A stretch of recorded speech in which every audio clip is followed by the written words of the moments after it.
to start that.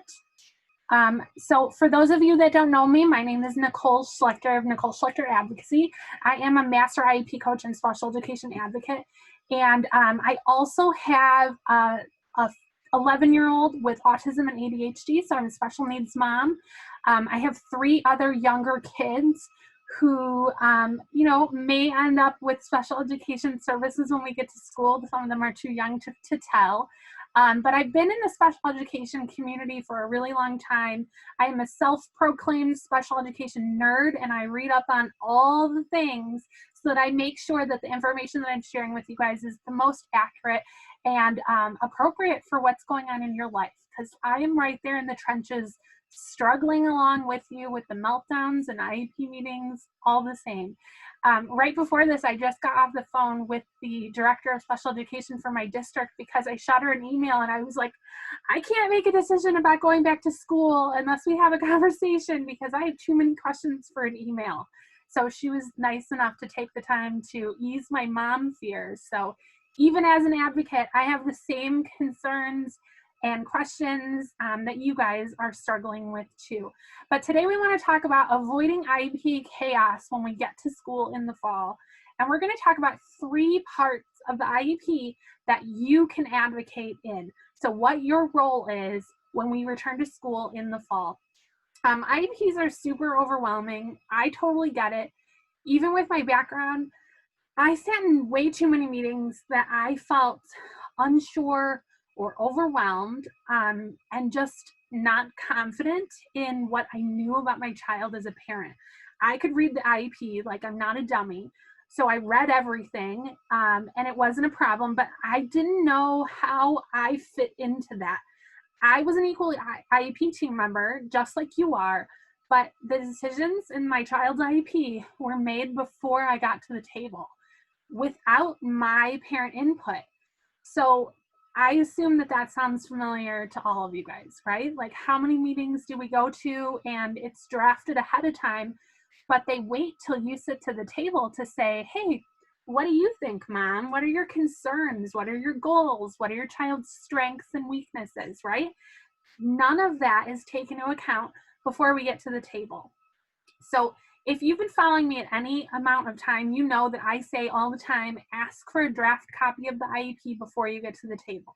So just because they're drafting it ahead of time though, doesn't mean that your input can't be included ahead of the IEP meeting. So we need the draft IEP so that you can write down what your concerns are, what your goals are, ask all the questions ahead of time, reach out, phone a friend if you need to, so that you get that support that you're looking for before you sit down at the table. We all know the draft is important, right? But what about the rest of it? So in 3 parts, we're going to chat about how you can avoid IEP chaos in the fall. Number 1 is present levels. One of the things I talked about with the director of special education today was my concern that if I chose remote learning, my child's present levels were not going to be accurately reflected in the IEP, right? Anybody else have that concern? Because that is a huge one for me. My child behaves completely different at home than he does at school. And when he's being tested or evaluated or observed in a remote setting, he looks like a very different kid. His needs are very different in a one-on-one setting than they are in a school where he's dealing with changing classes and different teachers and different expectations and social situations and problem solving and all of that other stuff that comes with it. So my concern is that present levels aren't going to be completely accurate when we return to school in the fall. But we want to make sure that we're doing our best to make sure that those present levels currently reflect what your child's able to do. So if you have a meeting soon after school starts, a lot of this data is going to be on you. You're going to need to put your parent input, and we're going to get to parent input next. But you're going to need to be specific in your parent input, what you see at home, what your child's excelling at, where they're struggling, if you've seen any kind of regression. All that data is going to be your responsibility, because if you don't offer that data, the only information the school has is what they're seeing of your child. So in my case, the school never sees this behind the scenes piece, right? So he's overwhelmed by the amount of homework, even if it's only one thing, and he will melt down over it. The school never sees that. And what I'm seeing is it's not necessarily that it's the specific type of homework, it's how the homework is presented to him. So visually what it looks like on his homework assignment notebook or in Haiku or on the teacher website, what it looks like is visually overwhelming for him. That's information the school needs so that they can accommodate that in the accommodations. Maybe we have an IEP goal about it. Maybe the occupational therapist is working with him on how to use a graphic organizer. All of those things, that's important information that the school has, and only you are the one that sees that. So if the school is the only one taking present levels and offering up that information, your present levels are not going to be accurate. And as a result, what your child's working on for the year is also not going to be accurate. That your priorities are going to be different from what the schools are. We also want to make sure that any kind of information that the school is gathering, any kind of data that they're taking, is not just observation. And this is going to be a really important one come school, whether your child's going to in person or remote learning. Observation is a very subjective kind of way to gather data. So we want to make sure that we are asking for more hard numbers. Can you show me what that looks like? How did you take the data? How did we get to those present levels? Those are all questions that you should be asking when you get to this portion of the IEP. And again, this is a conversation you can have through email ahead of time with the team so that when you get there, all of the behind the scenes work is done and your opinion, your input is reflected in the draft IEP. Number 2 is parent input statement. We've talked about this, talking about presenting our input. Here's the data that we've collected. But a parent input statement is a little bit different. And a lot of people don't even know this is in your IEP. I am absolutely guilty of this. I think Mason was in 3rd grade before I realized that there was a section in the IEP that I should be inputting my parent input. So I should be emailing the school ahead of time saying, here's my parent input, or showing up to the meeting. So what happens is you go to every meeting and they say, what do you think, Mom? What are your concerns? What is he good at? Right? Like everybody hears that. They write it all down, but they've already drafted the rest of the IEP without knowing what your concerns are. And so providing the parent input ahead of time is going to allow your team to take your input into consideration when they draft the IEP, because your priorities are going to be different from the school, but that doesn't mean we shouldn't be working on them. Some of your priorities may have changed also from before COVID schooling, before we did quarantine in the spring. You may be seeing different things in your child's IEP. The goals might not seem as important now as they did then. For example, one of the biggest things that my son was working on before we shut down in the spring was executive functioning skills.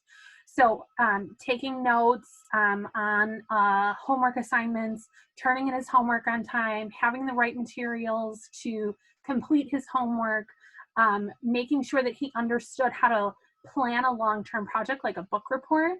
All of those things were top priority for us. I can tell you that is like the least of my concerns when we return to school in the fall. I see so much need for him to focus more on social problem solving and creating meaningful relationships and being flexible with his thinking. All of those things are much more of a priority for me than this executive functioning skill. It's important, don't get me wrong, we're still going to be working on it, but I also want to draw more attention to these other things that I'm noticing. These are things you can talk about in your parent input statement.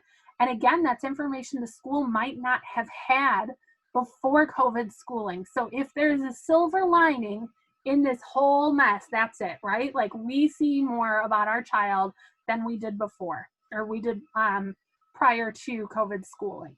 So what do you include in your parent input? I have a form that I give families that I'm currently working with, and it's like a template, and it just kind of like gives you bullet points that you can fill in. If you guys don't have that, let me know. I'm happy to share that with you guys.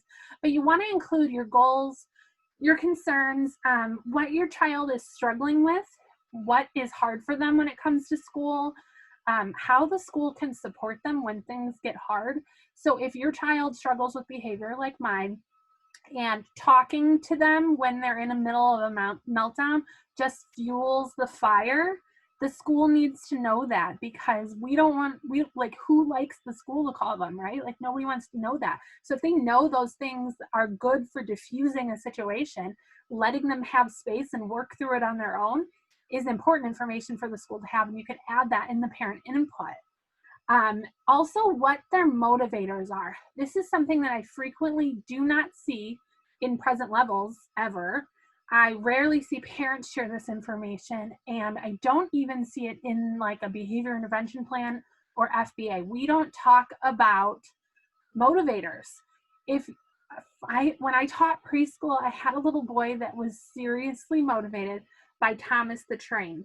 So everything that we wanted him to do was motivated by Thomas the Train. It was like a first then strategy.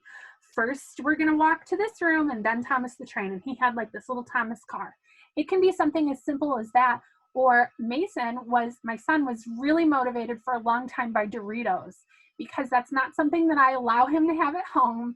And I bought a bunch of those little bitty bags, and he would get to earn them as a reward at school. What are your child's motivators? It does not matter what it is, but if you know something that is exciting to your child, share it with the team. Because if they know what motivates him, they're going to be able to encourage him to follow expectations and complete work and work on those IEP goals better than they would if they were trying to motivate him by something that he didn't care about.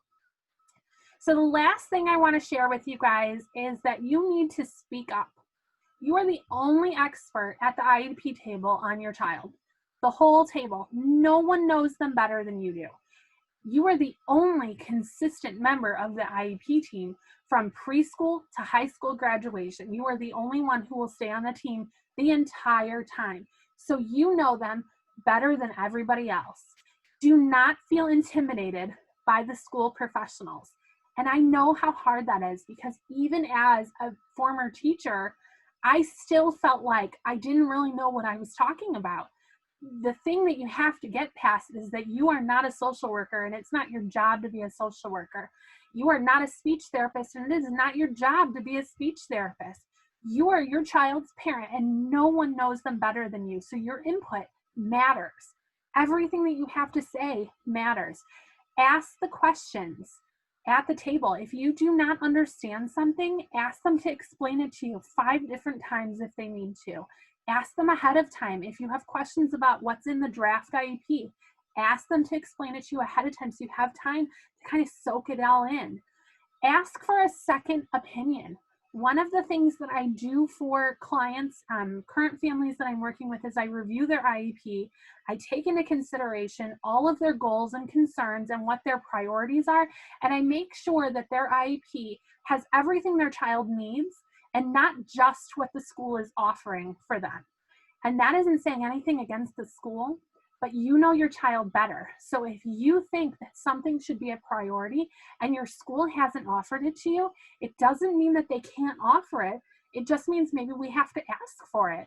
Every question that you ask is no unless you ask it, right? Like, everything your child needs, they're not going to get it unless we ask for it. Because not everything that the school offers is what's best or most appropriate for your child. Even if it isn't you, though, or even if it isn't me reviewing, ask for a second opinion. Phone a friend, ask the mailman if you think he's got good things to offer. Ask for a second opinion, because another set of eyes on the IEP is never a bad idea. So for those of you who've attended today, I am opening up 5 spots for IEP reviews for only new clients, and my time is really limited, and I want to make sure that I'm giving you guys the best of my attention. I have 4 kids at home, and so it's crazy here all the time, and I want to make sure you guys are my priority. I usually only offer the service for existing clients, But if you have questions or you're not sure in your child's IEP, reply to my last email, leave me a note here in the chat box, reach out to me somehow, and let me know you want an IEP review. And I'm happy to open that up for 5 different people. You get a second opinion on your child's health, and your child's education should be no different. It is just as much a priority as your child's health. So thank you guys all for coming today. And our next live IEP chat is Friday the 24th, 2 p.m. We're going to be talking about real life IEP goals. So I will see you guys soon.